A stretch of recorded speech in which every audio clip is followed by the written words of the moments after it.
Dios, hablamos de cómo todos nosotros como creyentes queremos ir hacia adelante en el propósito de Dios, en la dirección que Dios nos marca, y para hacerlo evidentemente necesitamos de su poder. La semana pasada hablamos de oraciones poderosas, hablamos de cómo cuando nos rendimos a Él, a su voluntad, entonces en nuestras oraciones recibimos el poder de Él para ir hacia adelante. Pero miren, el día de hoy vamos a hablar de este tema. Pueden ver en su programa, el título de nuestro mensaje del día de hoy es el poder de la perseverancia. Perseverancia es algo que vamos a necesitar, O sea, en nuestro caminar cristiano, una cosa es clara para todos los que van caminando, es que va a haber obstáculos, ¿no? En el momento en que empieces a ir en la dirección opuesta a la que el enemigo quiere que vayas, empieza a estrellarte con él de frente y empieza a ver todo tipo de cosas. Entonces vamos a necesitar poder perseverar. De hecho, Pablo nos dice que esa es la marca de una persona que sirve a Dios. En 2 Corintios 6:4, Pablo dice: pues en todo nos recomendamos a nosotros mismos como siervos de Dios en mucha perseverancia, en aflicciones, en privaciones, en angustias. O sea, es cuando perseveramos frente a estas cosas, ¿verdad?, que nosotros realmente podemos seguir en ese camino y servirle verdaderamente a Dios. Porque si lo piensan, y de hecho lo que la Biblia nos dice acerca de la vida de un creyente es que tu camino espiritual es como una carrera de resistencia. Entonces no pierdes si te cansas, no pierdes si vas despacio, pierdes si te detienes. ¿Okay? Entonces necesitamos perseverar y es de lo que vamos a hablar el día de hoy. Así que vamos a ponernos en manos de Dios, vamos a ver qué es la perseverancia y cómo podemos desarrollarla. Padre, te amamos, venimos a declararte como lo hacemos todos los días, nuestro amor, nuestra fidelidad a ti. Es para nosotros un privilegio ser miembros de tu familia, Señor, Rey del universo, y nosotros adoptados por ti. Te damos gracias, Padre. Y venimos, Señor, a pedirte sabiduría esta mañana, que nos ayudes a entender lo que tu palabra nos enseña acerca de la perseverancia. Tú mismo nos enseñaste en tu palabra que en esta vida vamos a enfrentar aflicciones, vamos a enfrentar adversidad, y queremos hacer lo correcto en esos momentos, Padre, para poder seguir andando bajo tu luz, de tu mano. Así es de que enséñanos cómo, Padre. Te lo pedimos en el nombre poderoso de tu Hijo Jesucristo. Amén. Muy bien, miren, si vamos a hablar de perseverancia, lo primero que tenemos que tener claro es qué significa esto de la perseverancia. Porque perseverar no se trata simplemente seguir con la vida, ¿no? O sea, eso lo vas a tener que hacer de todas maneras. ¿Estás de acuerdo? O sea, a menos que recurras al suicidio, ¿no? Cuando venga la adversidad, o sea, simplemente seguir viviendo no significa perseverar. Entonces, ¿qué significa? Les puse esta definición en su programa. Dice: perseverar significa seguir obedeciendo con paciencia, aunque aún no vea resultados, ¿no? O sea, cuando enfrentamos obstáculos, cuando enfrentamos problemas, cuando tenemos dolor en nuestra vida, perseverar significa que yo voy a seguir obedeciendo, voy a seguir caminando en la dirección que Dios quiere que vaya, aunque no vea yo claro, ¿no? Aunque todavía no vea los resultados que yo quiero o las cosas no pasen como yo quiero, sigo adelante. Que si lo piensan es como terminamos la semana pasada. Si estuviste aquí la semana pasada, terminamos, ¿verdad?, diciendo que Dios te pregunta a ti en nuestras oraciones cuando vamos a Él. Su pregunta es: ok, pero ¿estás dispuesto a que te diga no? ¿O todavía no? ¿O de esa manera no? Necesitamos, aunque la respuesta de Dios no sea a la velocidad que queremos y de la manera en que nosotros queremos, seguir andando hacia adelante. Eso es lo que la Biblia le llama esperar en Dios. Estamos esperando que Dios va a actuar como dice que va a actuar y seguimos hacia adelante aunque no esté pasando lo que nosotros queremos. Pero el medio del asunto aquí está en cómo esperamos. Porque tener paciencia esperando a Dios no significa la habilidad de esperar, sino de tener una buena actitud mientras estamos esperando. Tener una actitud de obediencia para seguir adelante aunque no esté pasando lo que nosotros queremos que pase. Esto está complicado porque a ninguno nos gusta esperar, ¿verdad? A nadie le gusta esperar. Es curioso que nos llamen pacientes los doctores, porque siempre que voy a ver al doctor yo estoy impaciente, ¿no? O sea, siempre te hacen esperar en la sala de espera, ¿no? Entonces, pero así somos todos, ¿no? O sea, ¿saben lo que es un claxon segundo? El tiempo que pasa entre se pone en verde y tocan el claxon, ¿no? Es un claxon segundo, ¿no? Porque nos desesperamos, pero bueno. Entonces vamos a ver cómo podemos desarrollar esa perseverancia. Fíjense. Jesucristo nos enseñó la base y se van a dar cuenta que cada una de estas cosas nos va a ir llevando a otras más profundas.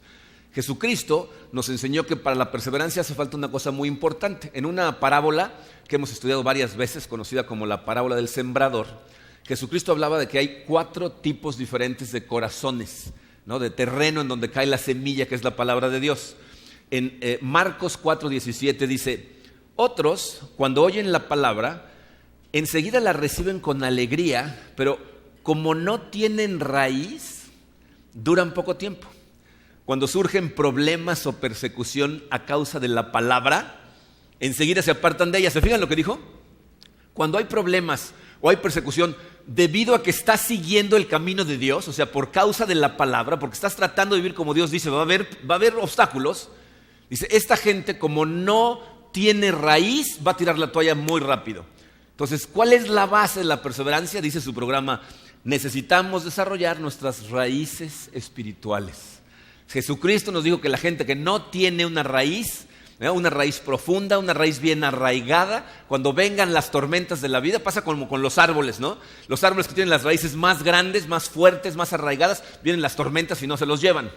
Entonces nosotros necesitamos tener esas raíces desarrolladas, pero necesitamos entender qué significa verdaderamente esto de desarrollar nuestras raíces espirituales, porque fíjense, esto nos va a llevar a una conclusión que muchas veces a la gente medio la confunde. Dice, tener raíces espirituales profundas, es decir, ser maduro espiritualmente, significa que tú tengas una verdadera relación con Dios. Significa que tú tienes una relación profunda, sólida y funcional con Dios. Nuestra relación con Dios no es diferente a las relaciones que tenemos con la gente a nuestro alrededor. ¿Se han dado cuenta que hay personas que tienen relaciones muy disfuncionales con la gente a su alrededor? ¿Cuándo pasa eso? Cuando no entendemos la naturaleza de la relación y tenemos los papeles que cada uno jugamos medio distorsionados. Por ejemplo, en el matrimonio, cuando uno de los dos piensa que es el jefe del otro, o piensa que es el papá del otro, que le puede dar órdenes y el otro tiene que pedir permiso, ¿no? O sea, esa distorsión hace una relación disfuncional. Cuando en una pareja uno de los dos o los dos se manipulan a través de ciertas cosas, se convierten en una codependencia en donde uno hace ciertas cosas para que el otro haga lo que uno quiere y se hace disfuncional. Igual pasa entre padres e hijos. Los papás que piensan que su responsabilidad es ser amigo de sus hijos, en lugar de tener la responsabilidad de educar a sus hijos, los hijos rápido caen en la cuenta de que el papá está más preocupado porque el hijo lo quiera que por enseñarle responsabilidad. Entonces empiezan a manipular a sus papás, o sea, se hace disfuncional. Bueno, con Dios pasa lo mismo. Necesitamos entender cuál es la naturaleza de la relación, hablamos de esto la semana pasada, y entender qué papel tiene cada uno. Entonces tienes que entender, Dios es el rey del universo y tú no. ¿Ok? O sea, Él dirige, tú sigues, ¿no? Él manda, tú obedeces. Él te ama, es un padre amoroso, pero que necesita que nosotros entendamos que ese es el rol que tenemos con Él. Y les voy a decir cuál es la batalla de todos los cristianos: bajarnos del trono de nuestra vida todos los días. Esa es nuestra batalla, Tú a lo mejor no te das cuenta, ¿verdad? Los medios de comunicación, las cosas que te dicen en los anuncios, las cosas que la gente a tu alrededor te dice, pero todo el tiempo nosotros empezamos a subirnos al trono de nuestra vida y necesitamos bajarnos de ahí. ¿Okay? Todos los días volver a subir a Dios al trono. Eso es lo que la Biblia llama la santificación de una persona. O sea, cuando tú permites que Dios crezca en tu vida y tú te reduces cada vez más en tu vida. Él crece, tú menguas. Él dirige, tú no. Él dice cómo vivir la vida, tú obedeces lo que Él te dice. Entonces necesitas ser santificado para que Él verdaderamente sea el que dirige tu vida. Ahora, Jesucristo nos enseñó cuál es el mejor método de santificación. En una oración que hizo por ti y por mí, porque estaba orando por todas las personas que algún día iban a creer, en el Evangelio de Juan 17:17 dice estas palabras: santifícalos en la verdad, tu palabra es la verdad. O sea, la forma más poderosa de santificarse a uno mismo es meterse profundamente a la palabra de Dios. O sea, tú no vas a entender muy bien tu relación con Dios si realmente no conoces la palabra de Dios. Pero aquí es en donde la gente se confunde. Leer la Biblia no es un fin en sí mismo, es un medio. ¿Se acuerdan lo que le decía Jesucristo a los maestros de la ley? Les decía, ustedes estudian las Escrituras, se las saben de memoria, pensando que las Escrituras les van a dar vida. Y no se dan cuenta que las Escrituras testifican de mí. Están hablando de mí, te dirigen a mí. Entonces, cuando nosotros vamos a la Biblia, no vamos a leer la Biblia como un fin en sí mismo. No es que te memorices nada más por memorizarlo, tienes que buscar a Cristo en la palabra de Dios, y la Biblia todo el tiempo te va a estar enseñando que tienes que regresarlo y regresarlo y regresarlo al trono de tu vida. Pero es la búsqueda de Jesucristo en la palabra de Dios la razón por la que la palabra nos santifica, no nada más porque te la sepas de memoria, sino porque te des cuenta de lo que te está diciendo acerca de ti mismo, ¿ok? Entonces, cuando tú empiezas verdaderamente a meterte en la palabra, entonces vas a empezar a desarrollar un hábito que es importantísimo para la perseverancia. De ese hábito nos habla el autor de Hebreos en el capítulo 2, en el versículo 2. Fíjense lo que dice la palabra ahí. Dice, fijemos la mirada en Jesús, el iniciador y perfeccionador de nuestra fe, quien por el gozo que le esperaba soportó la cruz, menospreciando la vergüenza que ella significaba, y ahora está sentado a la derecha del trono de Dios. Entonces, mientras más te metes en la palabra de Dios, lo que va a empezar a suceder en tu vida es esto. Te vas a dar cuenta de tu necesidad de mantener tu atención en Jesucristo, que es lo que dice su programa. Necesitamos mantener nuestra atención puesta en Jesucristo. Más empiezas a meterte a su palabra para desarrollar raíces espirituales, y más vas a empezar a hacer el hábito de concentrarte en Cristo en todo momento. Entonces, ¿qué hacemos? Nosotros tenemos dos opciones ante las situaciones que vamos a enfrentar. Tú puedes o enfocarte en los problemas o enfocarte en la solución de los problemas. ¿Se acuerdan de lo que hablábamos la semana pasada? Mientras más tiempo tienes tu enfoque puesto en Dios, tus problemas, ¿qué les pasa? Cada vez se ven más pequeños porque Dios es enorme. Y si tú empiezas a hacer el hábito de enfocarte en Él, la gente que normalmente está enfocada en las circunstancias de su vida, se la pasa angustiada. Hay gente que sigue la nueva era y su enfoque está en sí mismo, ¿no? Porque la nueva era te dice, tú puedes, tú eres Superman, tú puedes lograr cualquier cosa. Y es una cuestión de tiempo en que te das cuenta que no puedes, que hay cosas que están fuera de tu control, que no tienes el poder. Y entonces, si te enfocas en ti, vas a terminar deprimido. Pero si te enfocas en Cristo, vas a empezar a descansar, porque vas a ver más allá de tus problemas. Fíjense lo que dice ese pasaje que vamos a leer. Dice, Jesucristo soportó la cruz. ¿Cómo? Él veía más allá de la cruz. Estaba viendo el plan de Dios a largo plazo, y entonces eso hizo que fuera a la cruz con gozo en su corazón. Y miren, yo sé que esta es una de las cosas más difíciles de lograr para una persona que va caminando o tratando de caminar, que empieza a caminar de la mano de Dios. En medio de las cosas más dolorosas, en medio de los momentos más oscuros, está regresando tu mente, tu energía, tu concentración a Cristo. Es un hábito que hay que desarrollar. Pero Pablo nos dice que esa es la fuente de paz, de poder, de confort. La razón por la que puedes atravesar situaciones es si tienes tu mente puesta en Él. En Filipenses 4, 11 a 13, este es un pasaje muy famoso. Pablo nos dice esto, fíjense, dice, he aprendido a estar satisfecho en cualquier situación en que me encuentre. Sé lo que es vivir en la pobreza y lo que es vivir en la abundancia. He aprendido a vivir en todas y cada una de las circunstancias, tanto a quedar saciado como a pasar hambre, a tener de sobra como a sufrir escasez.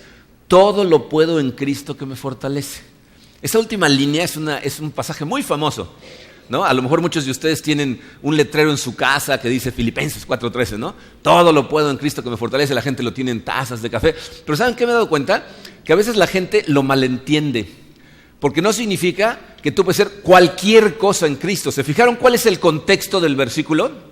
El contexto es, puedo enfrentar cualquier circunstancia, puedo enfrentar cualquier cosa que venga en esta vida en Cristo, porque Él me fortalece. Y quiero que noten una cosa importantísima. No nada más habla de cosas negativas. ¿Se fijaron que habla de cosas positivas? Dice, he tenido hambre y he tenido en abundancia. He tenido mucho y no he tenido nada. Pero todo lo puedo en Cristo que me fortalece. ¿Por qué habla de los dos lados? ¿Se han dado cuenta que muchas veces para nosotros es mucho más peligroso cuando todo va bien? Porque entonces empezamos a pensar que nosotros somos el rey de nuestra vida. Ahí es cuando nos subimos al trono. Te sientes muy fuerte, te sientes invencible. Pablo dice, no. Cuando todo va bien, Cristo es mi fortaleza. Cuando todo va mal, Él es mi fortaleza. Todo lo puedo en Él. Puedo enfrentar cualquier circunstancia. Pero hay otra cosa que necesitamos entender. Vemos aquí que decimos, tenemos que mantener nuestra atención en Cristo. Tenemos que, dice el versículo, fijar la mirada en Jesús. Pero la vida de un cristiano no debe ser contemplativa. Hay gente que ha equivocado el camino y piensan que la manera de ser un buen seguidor de Dios es irte de ermitaño a la punta de una montaña y estar todo el tiempo meditando en Dios. Pero la Biblia dice que tú y yo fuimos salvados para buenas obras. La palabra dice que hay obras, cosas que Dios quería que hicieras, que fueron planeadas por Él antes del principio de los tiempos. Lo cual significa que tu vida como cristiano no es estar diciendo todo el día, sino que hay cosas que Dios tiene para ti que hacer. ¿Okay? Entonces cuando empiezas a entender estas cosas, te das cuenta de qué es lo que tiene que suceder, te das cuenta que es evidente lo que dice su programa a continuación. Dice, necesitamos abrazar el propósito de Dios. O sea, no es nada más estar con mi mente fija en Cristo, sino saber que Dios tiene cosas planeadas para que yo las haga, lo cual le llamamos nosotros el propósito de Dios para nuestra vida. Hablábamos la semana pasada de que Dios tiene una voluntad para nosotros, ¿se acuerdan? Hágase tu voluntad. Su voluntad en tu vida es lo que se conoce como el propósito de Dios. Y una de las cosas que aprendemos de la gente que hizo cosas increíbles para Dios en la Biblia es que lo que les ayudó a perseverar fue aferrarse al propósito de Dios.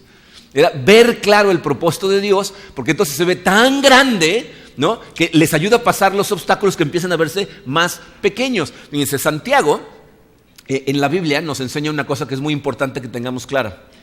Vas a enfrentar obstáculos, pero los obstáculos no son necesariamente algo malo.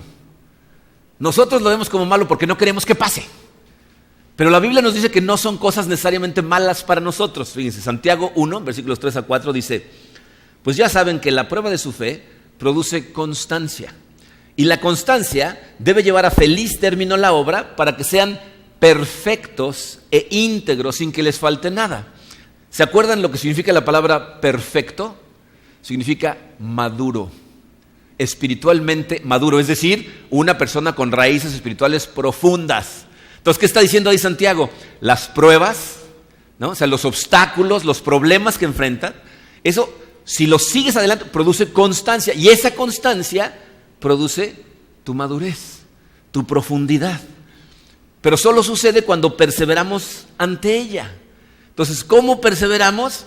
Pues para poder soportar esas cosas que enfrentamos, necesitamos ver el propósito de Dios como algo enorme. ¿Saben qué me encanta de la psicología? Les ha tomado siglos estudiar y salir con varios tratados muy interesantes para por fin darse cuenta que la Biblia tenía razón. Estudien psicología y se van a dar cuenta que sus conclusiones, las más nuevas, es que la Biblia siempre ha tenido la razón. ¿Saben qué han descubierto los psicólogos? Que una persona con un propósito lo suficientemente poderoso puede sobrevivir prácticamente cualquier cosa. Lo han notado en prisioneros de guerra, en campos de concentración, en las circunstancias más oscuras que el ser humano ha llegado a enfrentar. Los que tenían un propósito sobrevivieron y los que no tenían se desmoronan. Es más, fíjense, ¿se han dado cuenta que la gente sin propósito se desmorona aunque su vida no tenga los obstáculos de un campo de concentración? Gente que va en el día a día como tú y yo y vivimos en un lugar como el que vivimos nosotros, que su vida se está cayendo a pedazos porque no tienen un propósito. No hay razón para levantarse. Y viene un obstáculo y los destroza. Entonces necesitamos tener un propósito, ¿verdad?, enorme para poder soportar estas cosas. Por eso la Biblia nos dice estas palabras. Desde aquí les puse la versión de la Biblia amplificada, pero fíjense lo que dice Proverbios 4:26. Dice, pon la mirada fija en el propósito que Él puso delante de ti sin distraerte y deja que todos tus caminos sean determinados por Él. O sea, ve ese propósito como la razón por la que Dios te puso aquí y que todos tus caminos sean determinados por ese propósito y hacia adelante. Cuando mantienes la vista en el propósito de Dios, vas a enfrentar problemas, tentaciones, miedos, pero se van a ver pequeños comparados contra tu propósito y de pasada al hacer estas cosas vas madurando. Entonces, el secreto es el propósito. Miren, una de las personas que enfrentó cosas más difíciles, más duras, más negativas en su vida, fue el apóstol Pablo. Pablo, que hoy lo estudiamos, sigue impactando las vidas de muchas personas, pero ¿alguna vez han leído todo lo que tuvo que enfrentar Pablo? Se lean un día 2 Corintios 11. Y no está en su programa, léanla un día, no ahorita, porque no está en su programa, ¿ok? Pero fíjense, si leen 2 Corintios 11, Pablo dice: yo he estado en la cárcel, me han dado 5 veces 39 latigazos, 3 veces me han dado con vara, ¿verdad? Que era una tortura también espantosa. Una vez me apedrearon hasta que pensaron que ya me había muerto. 3 veces he naufragado. Me ha perseguido todo el mundo. Lo trataban de matar los gentiles, lo trataban de matar los judíos, lo trataban de matar los romanos, y dice incluso falsos hermanos, o sea, otros cristianos que se hacían pasar por cristianos, lo trataron de matar. Dice: he enfrentado peligros, he enfrentado bandidos en el camino, he tenido hambre, he tenido sed, he tenido desnudez, he tenido frío, ¿no? Se ha enfrentado todas esas cosas. Yo creo que ninguno de nosotros va a pasar por todas esas cosas. O sea, a lo mejor alguno de ustedes por ahí va a pasar por alguno, a lo mejor caen en el bote un día de estos, pero nadie les va a dar 39 latigazos, ni una vez, ¿no? ¿Qué es lo que motivó a Pablo a seguir adelante? Su llamado. Fíjense lo que dice en Hechos 20:24. Dice: sin embargo, considero que mi vida carece de valor para mí mismo, con tal de que termine mi carrera y lleve a cabo el servicio que me ha encomendado el Señor Jesús, que es el de dar testimonio del Evangelio de la gracia de Dios. Pablo dice: mi propósito, mi llamado, el ser un testimonio de la gracia de Dios, dice, no importa qué me pase a mí, no importa si me dan latigazos, si me echan al mar, no importa qué hagan. Era frustrante para los enemigos de Pablo lidiar con Pablo, latigazos, vengan, para gloria de Dios, al bote. Se ponía a cantar himnos, al rato todos cantando himnos, o sea, ¿no? ¿Por qué? Porque él quería ser un testimonio de la gracia de Dios. Pero les voy a decir una cosa que muchas veces hace que la gente se desvíe y nunca vive para su propósito. Cuando oímos de ejemplos como este, la gente termina pensando que para que sea el propósito de Dios en mi vida tiene que ser algo como lo que hizo Pablo, ¿no? Pensamos que tiene que ser un propósito enorme, ¿no? Muchas veces estoy esperando que me revele el propósito, llevo años en la iglesia y todavía no sé qué hago aquí, ¿no? Pensamos que tiene que ser algo público, ¿no? Algo masivo, algo muy visible, ¿no? Pero Dios tiene propósitos para ti en cada momento de tu vida, y muchas veces esos propósitos son cosas que está esperando que hagas, aunque nadie lo note. Tú no sabes cuál es el plan que tiene para ti. No sabes si las cosas que estás sufriendo ahorita, Él quiere que las sufras para que alguien que te está viendo y te vea sobrepasarlas, de repente se pregunte y diga, ¿y esto de dónde salió? Y es parte de su plan, que se acerque a Él por lo que te está pasando a ti. Y tú ni cuenta te vas a dar, ¿Qué tal si el propósito en este momento es uno de tus hijos? Algo ha de haber tenido que ver la mamá de Billy Graham con Billy, ¿no? Y no sabemos ni cómo se llama la mamá. ¿Están de acuerdo? O sea, tú no sabes si es uno de tus hijos, si es una influencia a tus papás. ¿Saben que hay jóvenes que vienen aquí a nuestra iglesia todos los domingos y sus papás no vienen? Pero ellos son una luz en su casa y después al rato empiezan a venir porque no saben qué le está pasando al chamaco. Es un propósito en la vida de ese muchacho, en ese momento para sus padres. No sabes si es un compañero de trabajo. ¿Saben quién nos habló la primera vez del Evangelio a mí y después a mi esposa? Un compañero de cubículo en Estados Unidos que no tiene idea de lo que hizo en mi corazón. Sembró una semilla, ¿verdad? Y hoy estamos nosotros aquí en el ministerio. En ese momento era su propósito, tú no tienes idea. Entonces, si estás esperando que Dios de repente te revele, tienes que ir y transformar a toda África, no necesariamente es eso, Tiene propósitos en todo momento. Y si tú empiezas a decir, ok, entonces necesito vivir para este propósito, de forma natural, conforme empieces a avanzar, hay una cosa que va a pasar natural. Vas a empezar a usar tu experiencia para ayudar a otras personas, que es algo que necesita suceder si vas a perseverar. Te voy a decir por qué. Tu experiencia generalmente tiene que ver con el dolor que tienes en tu vida, con las cosas que te han pasado, con las experiencias que has tenido. ¿Okay? Cuando tú todo el tiempo te la pasas enfocándote en ti, en esas cosas, muchas veces eso es lo que te detiene. Miren, esa es una tragedia. ¿Cuántas veces el dolor en el pasado de la vida de la gente lo detiene de vivir el futuro de su vida para la gloria de Dios? están tan concentrados en lo que les pasó, que todo el tiempo están viendo hacia atrás en vez de ir hacia adelante. Imagínate cómo te irías si trataras de irte manejando de aquí a Playa del Carmen todo el tiempo viendo el espejo retrovisor. ¿Qué pasaría? Te ibas a estrellar por todos lados, ¿no? Lo mismo pasa espiritualmente si todo el tiempo estás concentrado en lo que pasó hace un tiempo y no estás viendo para adelante. Te vas estrellando y estrellando y estrellando y no te permite vivir para su propósito. Entonces, esto significa poner tu dolor a trabajar al servicio de Dios. O sea, la única manera en que puedes sanar verdaderamente tu corazón es en el momento en que puedes tomar ese dolor, buscar a una persona que está pasando por eso que tú ya pasaste y ayudarlo. Eso es lo que hizo Pablo y es lo que nos enseñó a nosotros. Fíjense, 2 Corintios 1:6, Pablo dice, si sufrimos es para que ustedes tengan consuelo y salvación, y si somos consolados es para que ustedes tengan el consuelo que los ayude a, ¿qué dice? Soportar con paciencia, o sea, perseverar los mismos sufrimientos que nosotros padecemos. Pablo dice, lo que me pasa a mí es para que les pueda ayudar a ustedes. Y cuando Dios me consuela a mí, es para que yo tenga cómo consolarlos a ustedes. Y lo mismo nos dice a nosotros, fíjense, 2 Corintios 1, 3 y 4, dice, alabado sea el Dios y Padre de nuestro Señor Jesucristo, Padre misericordioso y Dios de toda consolación, quien, subrayen las siguientes dos palabras, nos consuela en todas nuestras tribulaciones, para que con el mismo consuelo que de Dios hemos recibido, también, subrayen las siguientes tres, nosotros podamos consolar a todos los que sufren. Dice, Dios nos da consuelo a nosotros, ¿para qué? Para que lo extendamos.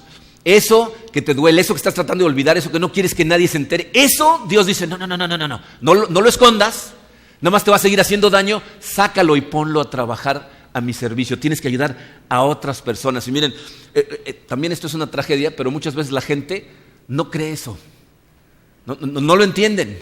No me creas, inténtalo.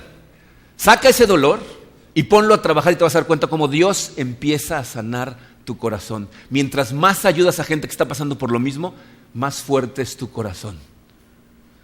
Todo lo que les acabo de decir se resume en una sola cosa, que seguramente me han escuchado muchas veces decirlo. Si alguna vez te has acercado a pedir consejería o te has acercado al final de un servicio a contarme un problema, has escuchado estas palabras de mi boca. Necesitas confiar en el poder de Dios. A esto se reduce absolutamente todo de lo que estamos hablando. ¿Verdaderamente confías en Dios? ¿Tienes confianza en el poder de Dios? Porque miren, la triste realidad de estas cosas es que realmente no puedes atravesar nada de esto sin el poder de Dios, pero en los momentos más difíciles que la gente enfrenta, lo que la tendencia de la mayoría es alejarse de Dios, que es cuando más lo necesitas. Entonces, si lo piensas, te vas a dar cuenta que todos los cristianos nos dividimos en dos, todos, que se va a ver en qué grupo perteneces cuando enfrentes problemas. Los que por culpa de los problemas terminan alejados de Dios y los que gracias a los problemas terminan una relación más fuerte con Dios. Esa es la división. Y depende única y exclusivamente de a quién vas a acudir en el momento de necesidad.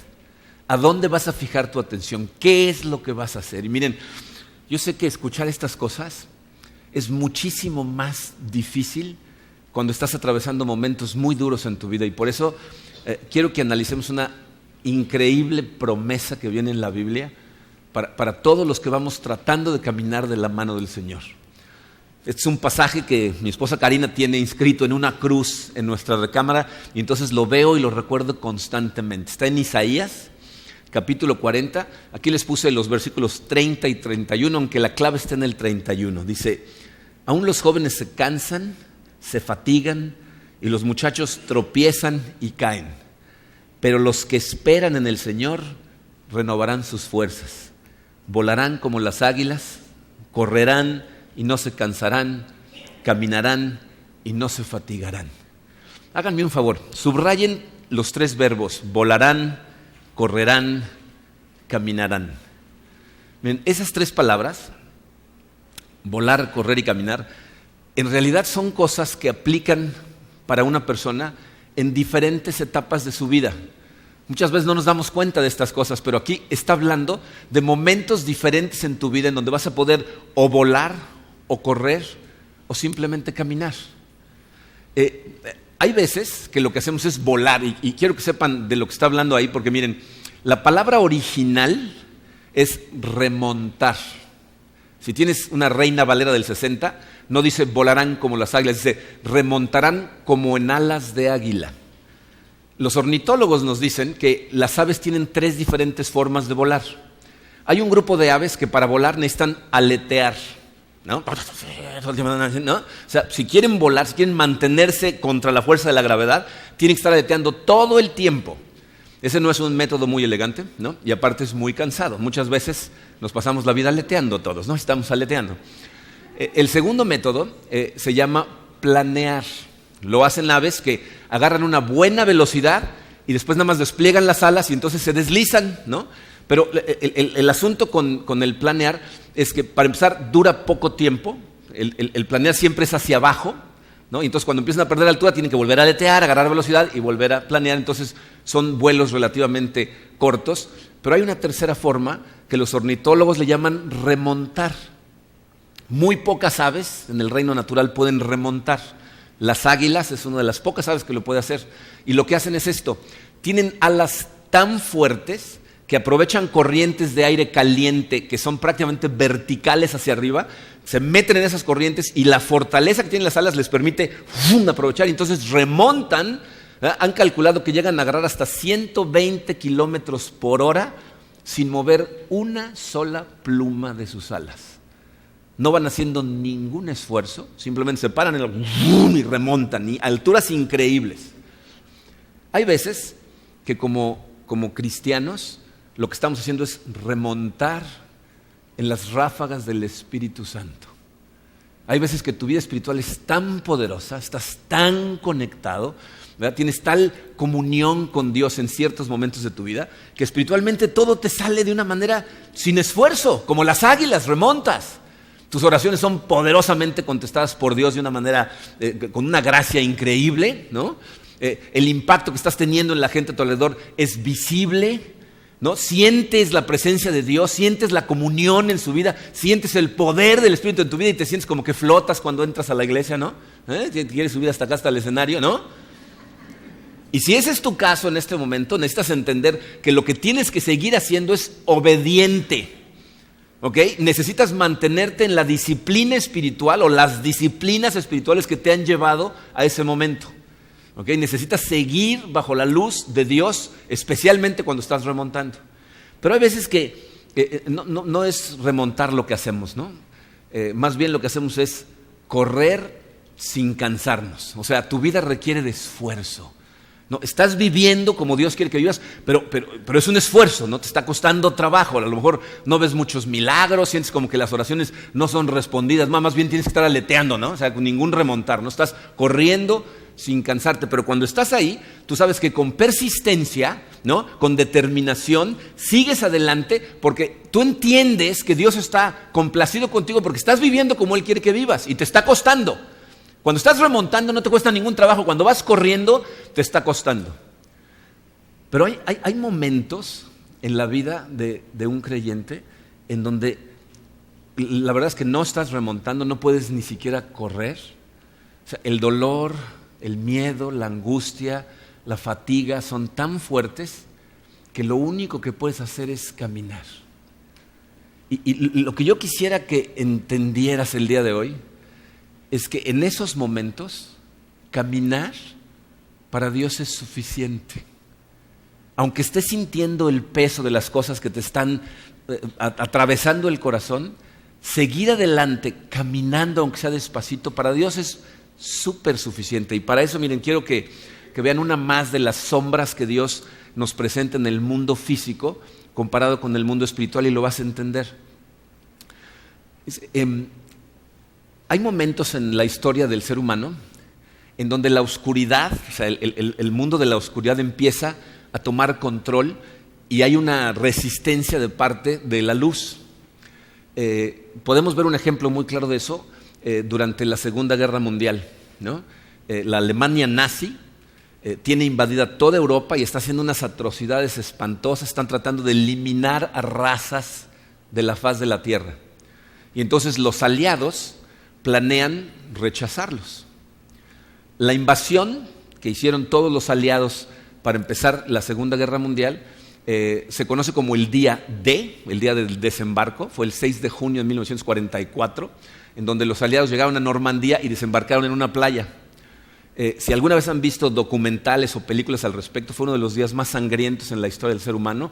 Quedaron tendidos en la playa un poquito más de 4.400 jóvenes masacrados por las armas de alto poder de los alemanes. Al final del día, ¿verdad?, bajo mucho sacrificio y muchas muertes, habían ganado un pedacito de playa. Tenían atrincherado a un grupo de personas en la playa. Cuando ese día terminó, a simple vista parecía como que nada había cambiado realmente. Francia seguía dominada por los alemanes, Hitler seguía en Berlín dictando desde ahí, dirigiendo sus ejércitos, Japón seguía en todas las islas del sur. Pero a partir de ese momento, ese espacio en la playa empezó a avanzar, poco a poco, y empezó a ser cada vez más grande. ¿Verdad? Desembarcaron más, empezaron a moverse hacia adelante, al rato cayó Francia, al rato llegaron a Berlín, Hitler se suicidó, los japoneses son bombardeados y se rinden. O sea, llegó un momento en que la victoria total se logró. Pero entre el primer disparo y el último disparo de esa guerra, hubo muchas batallas, hubo muchas muertes, pero en ningún momento se detuvieron. Es decir, el final de esa batalla se decidió el día D, el día que un grupito de personas sobrevivieron, se atrincheraron y empezaron a avanzar en contra de un ejército poderosísimo y a ganar cada vez más espacio. Esa sombra física es un reflejo de lo que pasa en el mundo espiritual y refleja la invasión que hizo Dios a este mundo. La invasión inició con el nacimiento de un bebito, ¿verdad?, en aquel pueblito perdido de Asia Menor, ¿verdad?, que nació, lo trataron de matar, ¿verdad?, pero creció y enseñó una vida que nosotros no podíamos más que soñar. Si tú estudias la vida de Jesucristo en los evangelios, te vas a dar cuenta que hay momentos en los que Jesucristo remontaba, ¿no? Imagínense, por ejemplo, cuando caminó sobre las aguas, en el monte de la transfiguración, cuando de pronto brilló con la gloria de Dios, ¿no?, cuando resucitó a Lázaro, ¿no?, cuando alimentó a miles de personas, se remontaba espiritualmente cuando entró a Jerusalén y toda la ciudad salió a recibirlo, se estaba remontando a alturas increíbles. Hubo otros momentos en que evidentemente lo que hacía era correr, ¿no? O sea, estaba cansado, le costaba trabajo. Imagínense, por ejemplo, darse cuenta del endurecimiento del corazón en los fariseos, que veían el cumplimiento de profecías, pero mientras más veían, más lo querían matar, ¿no? La falta de comprensión de sus mismos discípulos que no le entendían, ¿no? O sea, los momentos en que está llorando de la desesperación porque la gente no está entendiendo las cosas, ahí estaba simplemente corriendo. Pero hubo un momento en su vida en donde lo único que pudo hacer fue caminar. Cuando le pusieron después de 39 latigazos la cruz en la espalda, lo único que pudo hacer fue caminar muy despacio. Y se cayó varias veces y se volvió a levantar. Y fue un momento terrible, ¿verdad? Sus seguidores pensaron que era el acabose de la situación mientras él caminó hasta el Calvario y dio su vida para ganar la victoria para todos nosotros.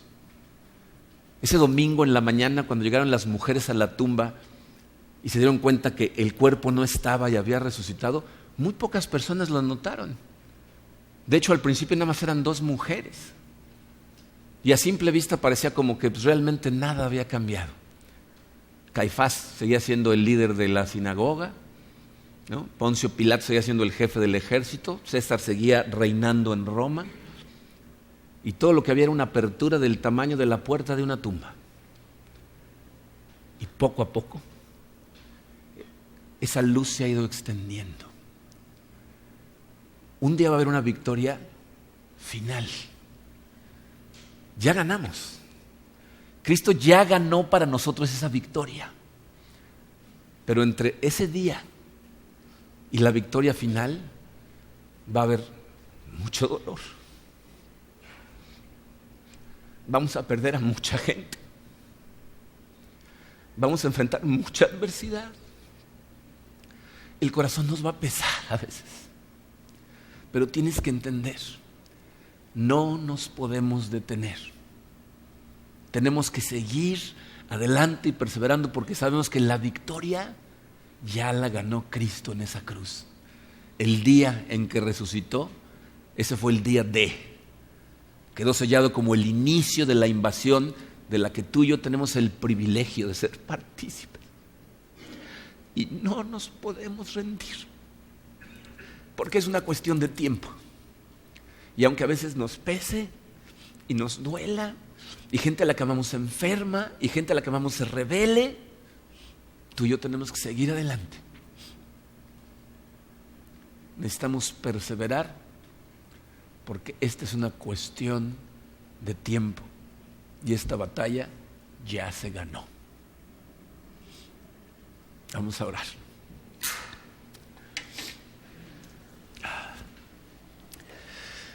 Padre, te damos tantas gracias por el sacrificio de tu Hijo Jesucristo,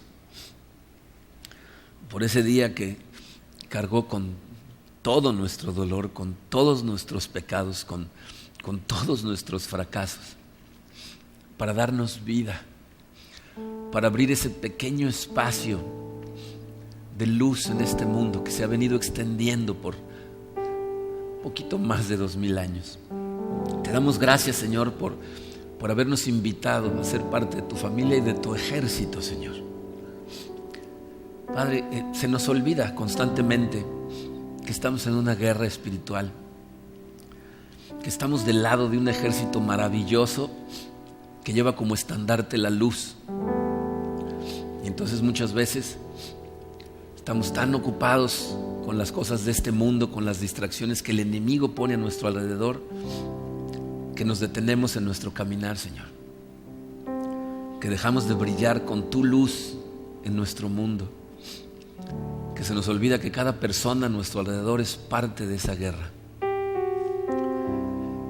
Te pedimos, Señor, que nos des mucho poder, que nos ayudes a perseverar ante cualquier circunstancia, tanto cuando son buenas las cosas y empezamos a quedarnos con el crédito, como cuando son malas, Señor, y entonces el dolor no nos deja ni siquiera movernos. Pero no queremos dejar de caminar, Padre. Sabemos, Señor, que tú aprecias más cuando nos movemos caminando, porque tú experimentaste ese dolor. Ayúdanos a ser obedientes cuando por tu gracia remontemos. Ayúdanos a ser diligentes cuando todo lo que podamos hacer correr. Y ayúdanos a nunca rendirnos, Señor, aunque lo único que podamos hacer sea caminar.